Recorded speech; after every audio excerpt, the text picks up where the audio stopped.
नमस्कार, स्वागत है आप सभी का। रीजनिंग का ये पार्ट 10 है जो हमने सीरीज शुरू की है रीजनिंग A to Z उसमें। और लास्ट क्लास में हमने रैंकिंग का कंसेप्ट समझा था। इस क्लास में हम बचे हुए रैंकिंग के क्वेश्चनों को सॉल्व करेंगे, समझेंगे, सीखेंगे। तो चलिए शुरुआत करते हैं। और उससे पहले एक छोटी सी रिक्वेस्ट कि अगर आप चैनल पे नए हो या अभी तक आपने चैनल को सब्सक्राइब नहीं किया है तो प्लीज़ चैनल को सब्सक्राइब कीजिए और ज़्यादा से ज़्यादा स्टूडेंटों के साथ इसको शेयर कीजिए। तो चलिए शुरुआत करते हैं पहले क्वेश्चन के साथ। और पहला क्वेश्चन है, 50 छात्रों की एक लाइन में 30 लड़के हैं और 20 लड़कियां हैं।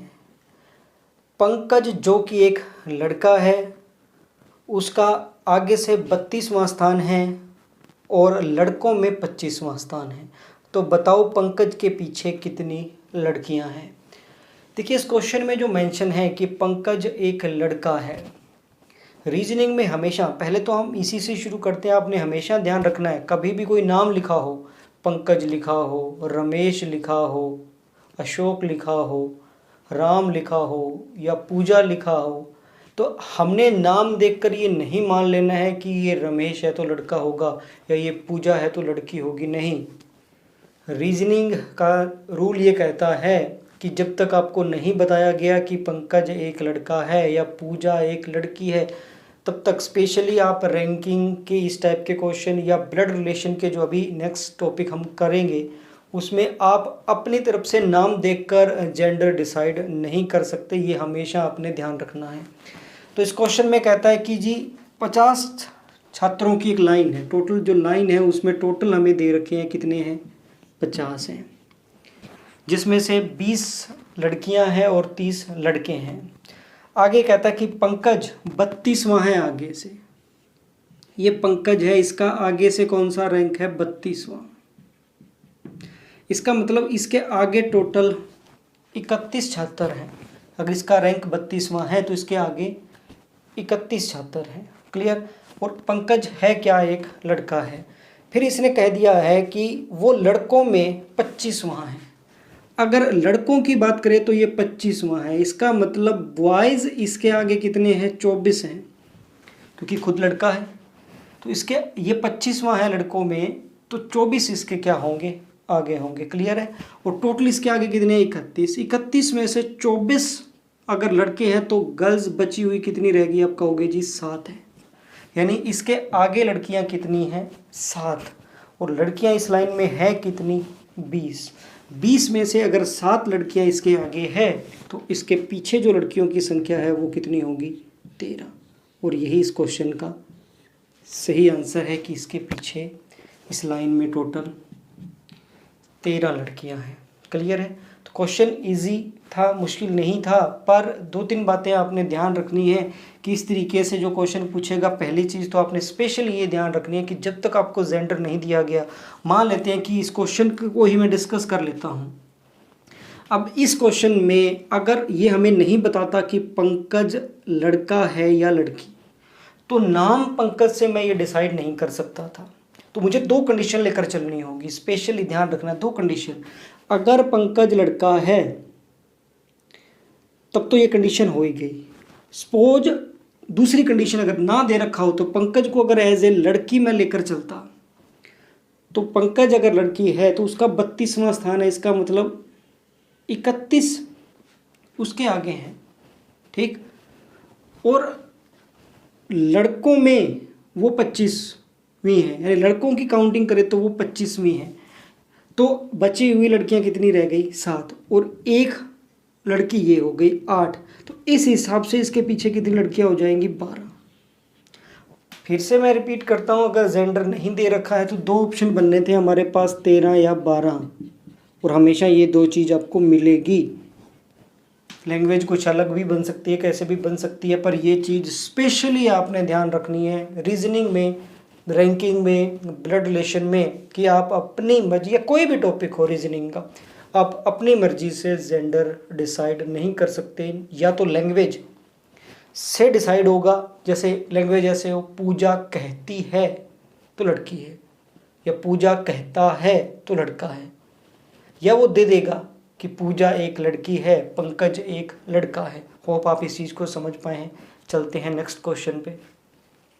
तो क्वेश्चन है कि किसी कक्षा में 60 विद्यार्थी हैं, लड़कियों की संख्या लड़कों से दुगनी है, कमल का ऊपर से 70वां स्थान है। यदि कमल के आगे 9 लड़कियां हैं तो कमल के बाद कितने लड़के हैं। अब देखो इस लैंग्वेज में कहीं भी हमें नहीं पता कि कमल क्या है, लड़का है या लड़की है। देखो स्पेशली ध्यान रखना इस चीज़ का। यहाँ से कहता है कि एक लाइन है, उसमें टोटल विद्यार्थी कितने हैं 60, यानी टोटल हमारे पास 60 हैं, उसमें से लड़कियों की जो संख्या है वो लड़कों से दुगनी है, यानी गर्ल्स इसमें कितनी हो गई 40 और बॉयज़ कितने हो गए 20। क्लियर। अब ये कहता है कि कमल का ऊपर से 70वां स्थान है, कमल का इधर से कौन सा स्थान है 70वां। अब फिर कंडीशन हो सकती है कि कमल लड़का है या लड़की। मैं इधर 2 लिख लेता हूँ, कमल इधर बॉयज़ है और इधर मैं गर्ल्स मान लेता हूँ। 2 कंडीशन हमेशा हमें लेकर चलनी पड़ेगी। आगे ये कहता है कि कमल का ऊपर से 70वां स्थान है यदि कमल के आगे 9 लड़कियां हैं, गर्ल्स कितनी है 9 हैं। तो जो पूछा गया है तो कमल के बाद कितने लड़के हैं, देखो ये पूछा गया है। हमें पता है कि अगर इसका स्थान 70वां है तो टोटल इसके आगे कितने हो गए, अब कहोगे जी 16 हो गए। ठीक, उस 16 में से 9 लड़कियां हैं तो बॉयज़ कितने हो गए, बचे हुए बॉयज़ हो जाएंगे 7। ठीक, अब हमें पूछा गया है कि उसके कमल के बाद में लड़के कितने हैं। देखो अगर कमल है लड़का, अगर कमल लड़का है तो 7 ये हो गए, एक ये हो गया 8 है, टोटल 20 हैं, 8 निकाल देंगे 20 में से तो आप कहोगे जी आंसर आएगा 12। क्लियर। या कमल एक लड़की है तो 7 है, तब आंसर कितना आएगा 13। 2 चीज़ें बनेंगी, 12 और 13 बनेगा। अब इम्पोर्टेंट क्या है, अब ऑप्शन पर मैटर रखेगा। ऑप्शन क्या है, ऑप्शन 4 तरीके से हो सकते हैं।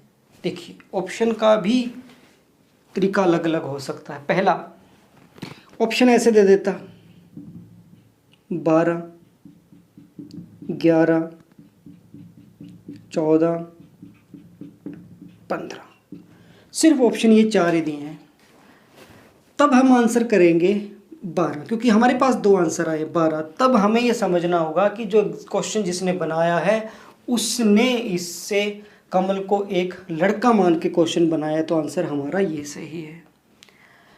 ऐसे भी हो सकता था कि 12 ना देता, वो ऐसे दे देता 13, 11, 14 और 15, 12 ऑप्शन में ही ना देता, तब हम कहते कि इस क्वेश्चन को उसने एज ए लड़की मान के कमल को बनाया है, इसलिए आंसर तब 13 ठीक था।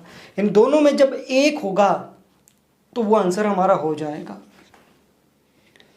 अगर 13 भी दे दे और 12 भी दे दे तब चौथा ऑप्शन वो चेंज करेगा। 13 और 12 दे दे, अगर चौथे ऑप्शन पे वो ऐसे लिख दे कि निर्धारित नहीं किया जा सकता, तो 12 और 13 के लिए हम आंसर क्या करेंगे, निर्धारित नहीं किया जा सकता। या तो ये ऑप्शन दे देगा 4 नंबर पर, या ऐसे दे देगा 13 या 12, ये दोनों ऐसे दे देगा, तब ये हमारा आंसर होगा। यानी अब डिपेंड करेगा इन क्वेश्चनों के कि ऑप्शन आपको क्या दे रखा है। मैं फिर से रिपीट करता हूँ, आप जेंडर डिसाइड नहीं कर सकते, 2 आंसर बनेंगे, डिपेंड करता है दोनों में से कोई एक ऑप्शन में है या दोनों ऑप्शन में है। दोनों ऑप्शन में तब क्या दे रखा है, या का कंडीशन दे रखा है, या निर्धारित नहीं कर सकते, या दोनों चीज़ें दे दे, ये भी दे दे और ये भी दे दे, तब भी हमारा आंसर या वाला होगा, क्योंकि 13 या 12 इन 2 से ऊपर आंसर नहीं हो सकता। तो इस तरीके से आंसर देना है। उम्मीद यही है कि आप अच्छे से इस चीज़ को समझ पा रहे हैं। चलते हैं नेक्स्ट क्वेश्चन पे। तो क्वेश्चन है कि एक लाइन में लड़कियों की संख्या लड़कों से आधी है। ऊपर से रीता लड़कियों में 8वीं तथा सभी छात्रों में 17वीं है। नीचे से सभी छात्रों में उसका स्थान 20वां है। तो बताओ रीता के नीचे कक्षा में कितनी लड़कियां हैं यदि रीता खुद एक लड़की है। देखिए यहाँ मेंशन किया गया है कि रीता एक लड़की है, अदरवाइज फिर वही था। यहाँ से देखिए ये कंडीशन मान लेते हैं कि रीता यहाँ पर है। इसमें कहा गया है कि रीता लड़कियों में 8वीं और सभी छात्रों में 17वीं है। इधर से कौन सी है, ये 17वीं है। और गर्ल्स में 8वीं है। रीता खुद एक लड़की है, इसका मतलब गर्ल्स उसके आगे हो कितनी गई, 7। ये बता रखा है लड़कियों में 8वीं है।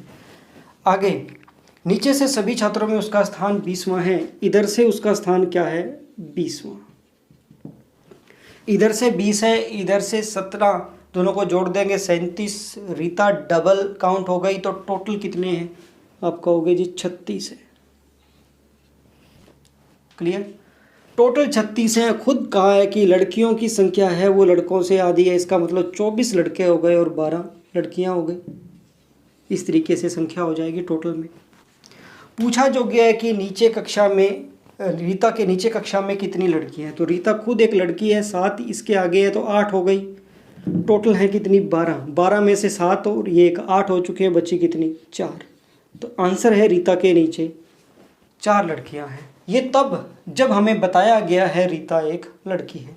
ये भी हो सकता है कि रीता एक लड़का हो, ऐसा भी हो सकता था। तो उस केस में ये लड़का होता तो एक वैल्यू बढ़ जाती, क्या हो जाता, 5 हो जाता। वो डिपेंड करेगा एग्ज़ाम में लैंग्वेज पे या क्या दे रखा है उस पर।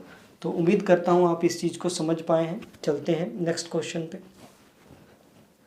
तो क्वेश्चन है कि प्रकाश गीता से लंबा है, अमर प्रभात से लंबा है, लेकिन उतना लंबा नहीं है जितना कि गीता है। प्रबोध प्रकाश से लंबा है, इनमें से सबसे छोटा कौन है।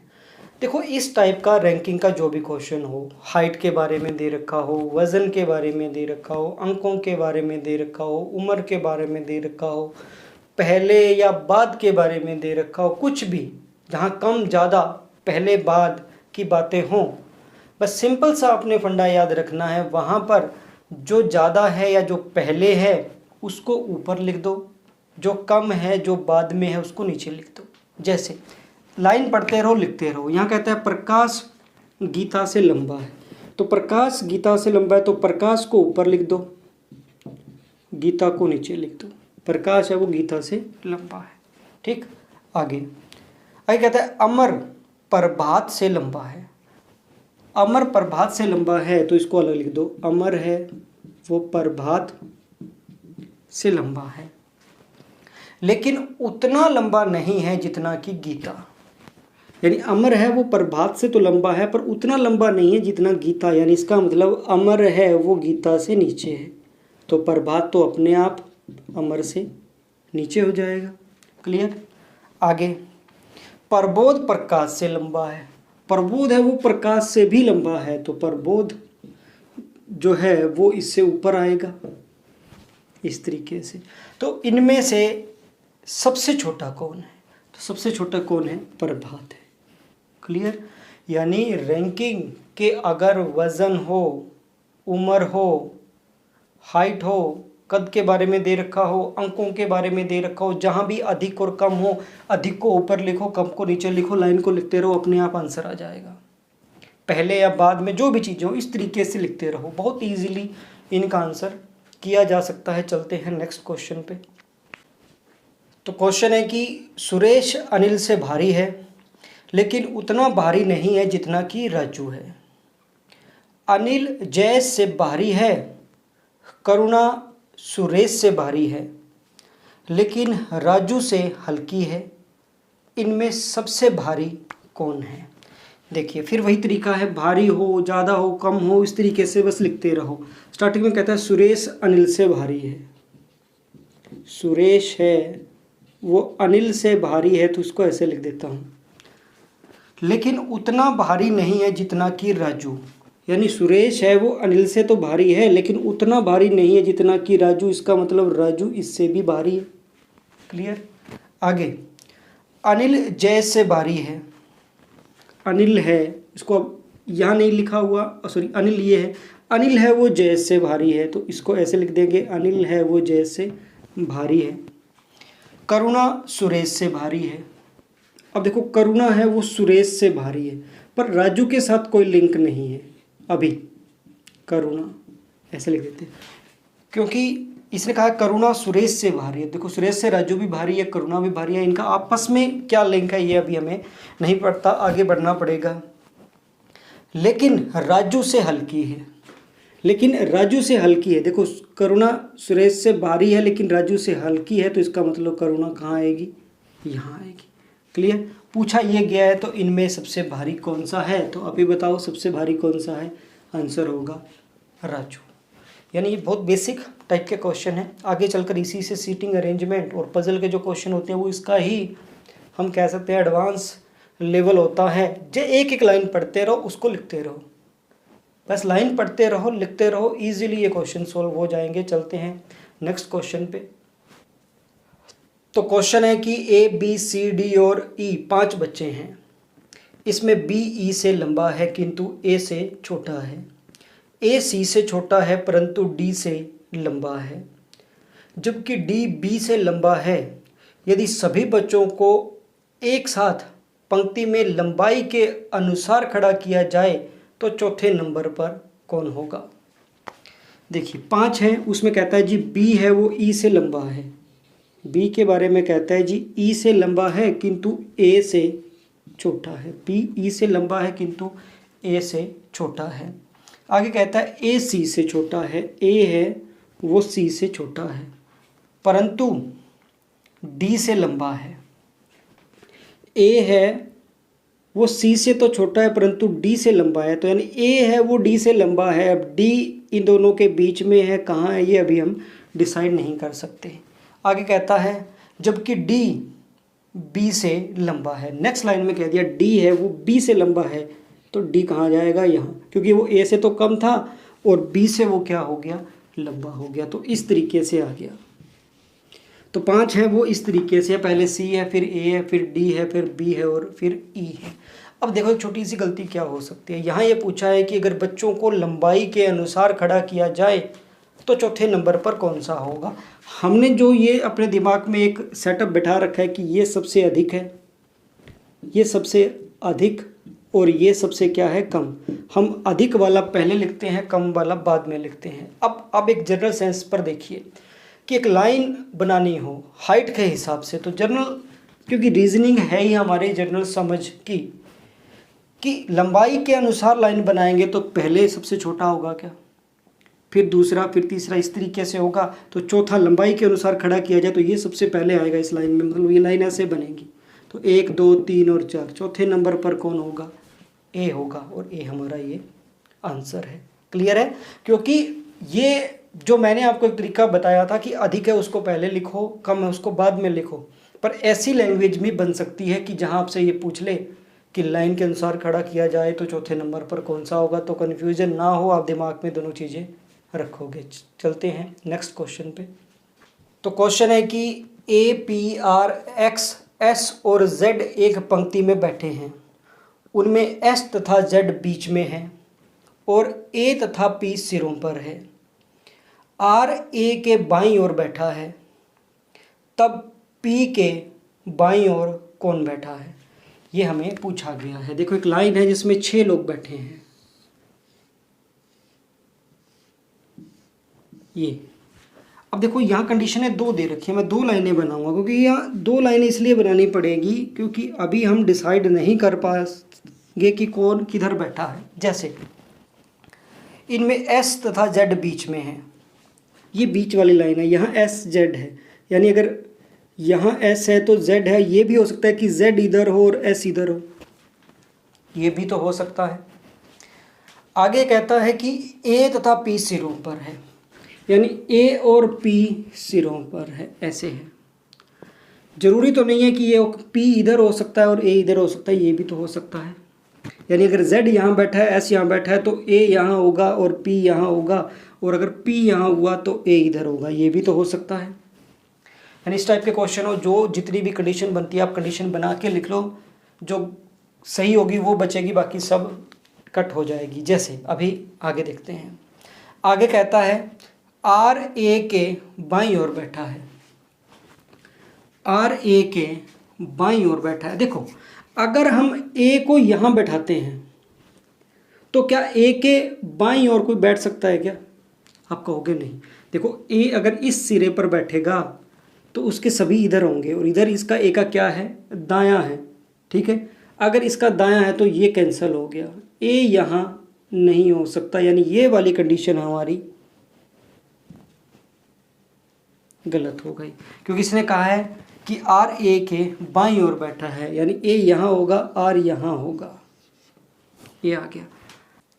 तब पी के दाईं ओर कौन बैठा है, लास्ट लाइन ये है।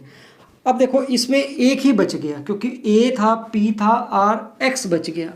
एक्स तो यहाँ आएगा, ये तो क्लियर है, ठीक है। एक्स यहाँ आएगा क्योंकि एक ही स्थान बचा है, यहाँ एक्स आएगा, और पी के दाईं ओर एक्स है, ये इतना तो क्लियर है। अभी भी हम इसका डिसाइड नहीं कर पाए इस क्वेश्चन में, क्योंकि हमें इतना पूछा गया था, तो ये आंसर अभी भी दोनों कंडीशन अब तक सही है। z इधर आएगा या इधर आएगा, ये अभी हम इस क्वेश्चन में डिसाइड नहीं कर पाएंगे, पर हमें तो सिर्फ इसके बारे में पूछा गया था कि p के दाईं ओर कौन सा है, तो वहाँ से पता लग गया x है। यानी अगर मैं उसे ये पूछ लेता कि r के बाईं ओर कौन है, तो मैं नहीं डिसाइड कर पाऊंगा कि z है या s है। तो मेरे पास दो आंसर होंगे, या तो मेरे पास कुछ एक लाइन और होनी चाहिए थी, या फिर वही या वाला ऑप्शन आएगा, या निर्धारित नहीं किया जा सकता वो चीज़ें आएंगी। क्लियर है, जो क्वेश्चन हमें पूछा गया था उसका इतनी कंडीशन से आंसर दिया जा सकता है। चलते हैं नेक्स्ट क्वेश्चन पे।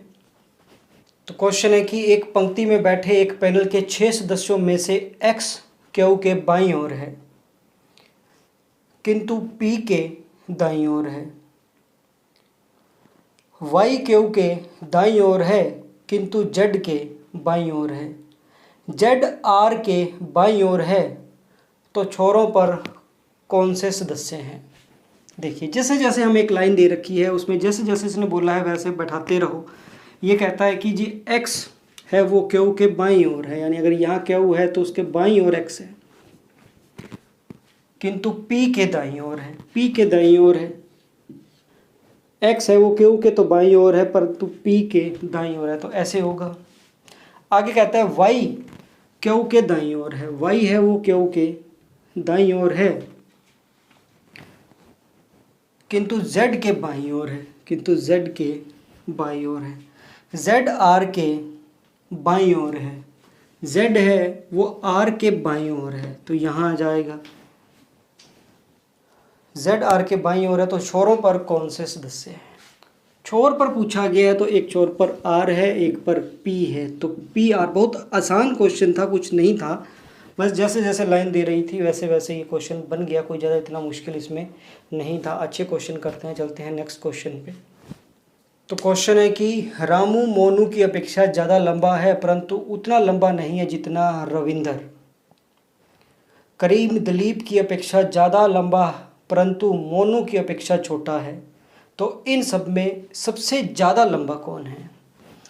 देखिए फिर उसी तरीके का क्वेश्चन है कि रामू है वो मोनू की अपेक्षा लंबा है, यानी मोनू से वो लंबा है रामू, परंतु उतना लंबा नहीं है जितना रविंदर, यानी उतना लंबा नहीं है जितना रविंदर, तो रामू से रविंदर होगा, वो हाइट में ज़्यादा होगा।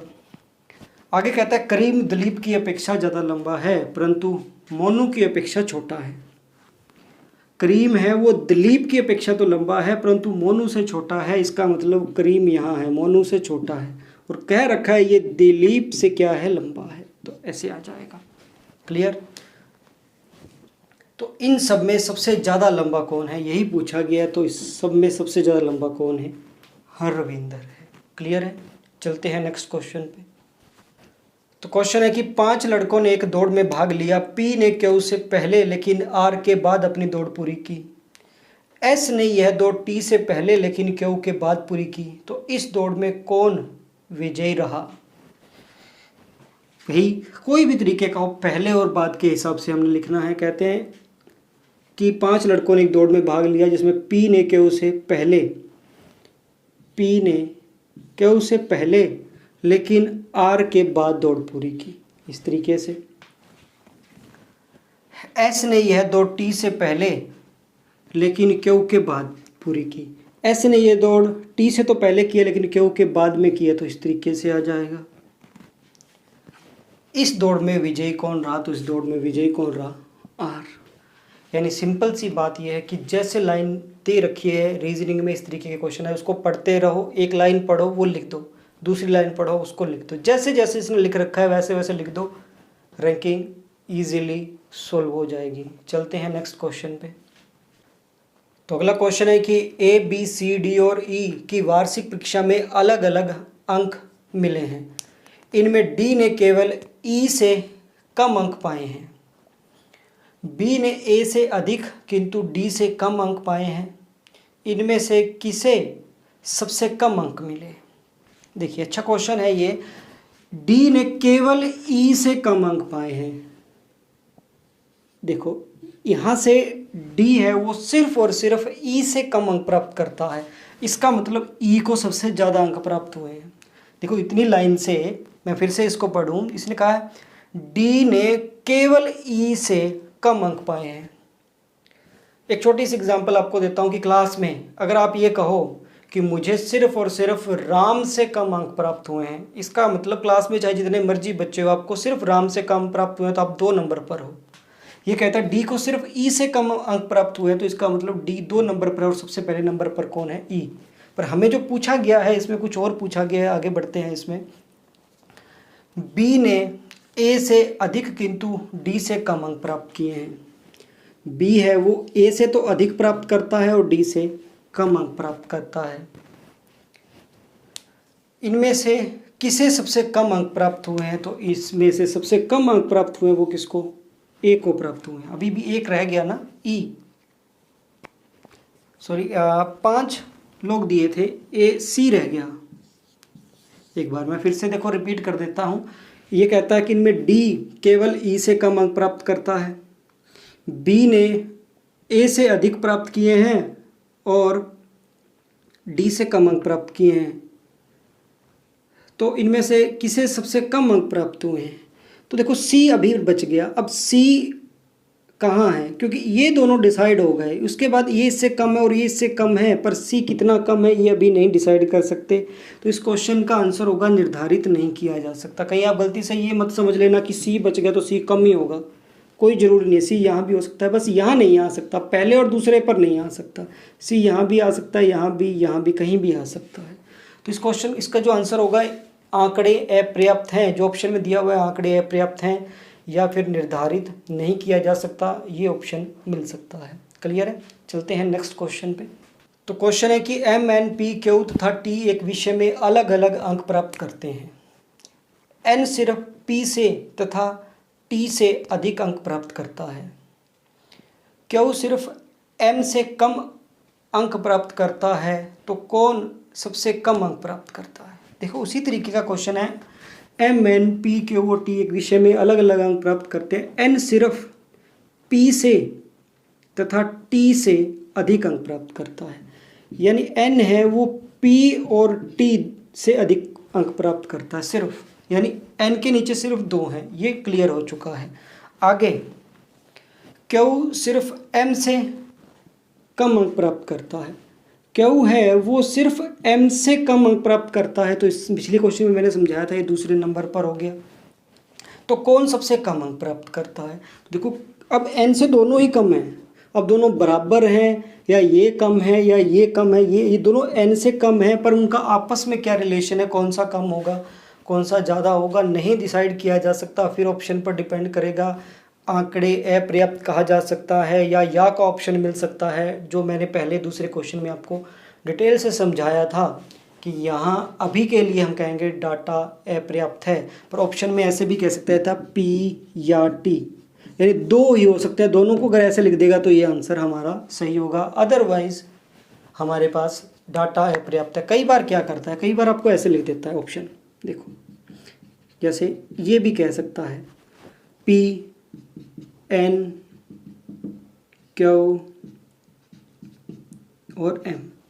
देखो 4 तरीके के ऑप्शन बन सकते हैं। पहला ये, अगर ये लिख दे, हमें पता है आंसर या तो पी होगा और टी होगा, दोनों में से एक होगा, ऑप्शन में सिर्फ पी है टी है ही नहीं, तो मजबूरन मुझे ये टिक करना पड़ेगा। क्लियर।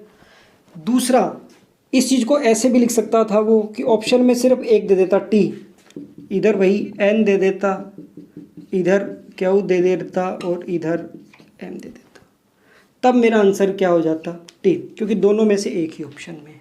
क्लियर।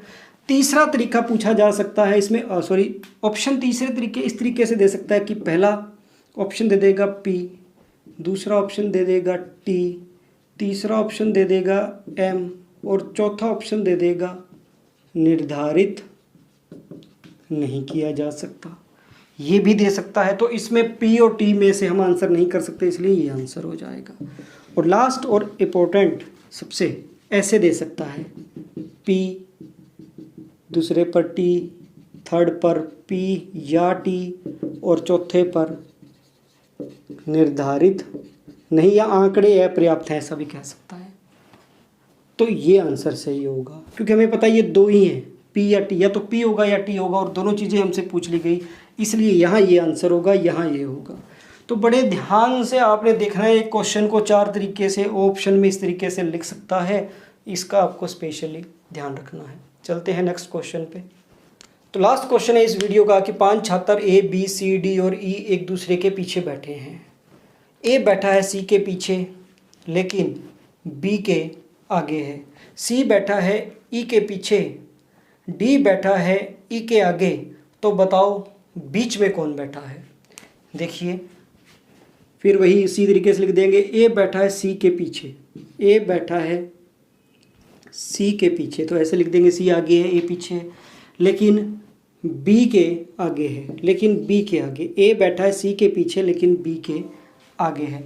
आगे कहता है सी बैठा है ई के पीछे, सी बैठा है ई के पीछे और डी बैठा है ई के आगे। ये थोड़ा सा इसमें मुझे दोबारा से इसको लिखना पड़ेगा, शायद यहाँ से कट जाएगा, एक बार इसको थोड़ा सा नीचे लिख देते हैं, दोबारा से लिख देते हैं। ए बैठा है सी के पीछे, सी के पीछे बैठा है ए इस तरीके से, लेकिन बी के आगे है और बी के आगे है। आगे सी बैठा है ई के पीछे, सी बैठा है ई के पीछे और डी बैठा है ई के आगे, और डी है वो ई के आगे बैठा है, इस तरीके से। तो बीच में पूछा गया था, तो बीच में कौन बैठा है? सी बैठा है, और ये इस क्वेश्चन का आंसर है। क्लियर है? तो होप आप इस चीज़ को समझ पाएँ। बहुत इजी से कंसेप्ट होते हैं रैंकिंग के, तो इस तरीके का क्वेश्चन एग्ज़ाम में लगभग पूछा जाता है। तो आप प्रैक्टिस कीजिए, साथ में टेलीग्राम चैनल इसी नाम से है, maths in Hindi by Ashwini Jhorad, आप वहाँ विज़िट करिए, वहाँ आपको क्वेश्चन की PDF मिलेगी, आप उससे प्रैक्टिस करिए। और कल की क्लास में हम इस सीरीज़ को कंटिन्यू रखेंगे और कल की क्लास में हम नेक्स्ट टॉपिक की शुरुआत करेंगे। सब चीज़ें जो एग्ज़ाम में, इन अपकमिंग एग्ज़ाम में जो पूछा जाएगा, सब चीज़ें हम देखेंगे। यहाँ वही बच्चा स्पेशली इन वीडियो के साथ वही बच्चा जुड़े रीजनिंग वाले, जिसने सिर्फ SSC GD या कांस्टेबल राजस्थान हरियाणा या यूपी का जो भी है, या इस टाइप के जो एग्ज़ाम हैं वो देने हैं। जो बच्चा SSC या बैंकिंग लेवल तक की तैयारी कर रहा है, तो उसके लिए तो बहुत बेसिक सी चीज़ें हैं। और क्योंकि यहाँ हमारा मेन मोटिव है कि जो बच्चे बिल्कुल ज़ीरो से शुरू कर रहे हैं, हमने उनको सिखाने के लिए सीरीज़ शुरू की है। तो कल की क्लास में कुछ और सीखते हैं। और एक छोटी सी रिक्वेस्ट किया, अभी तक आपने अगर चैनल को सब्सक्राइब नहीं किया तो प्लीज़ चैनल को सब्सक्राइब कर लीजिए। धन्यवाद।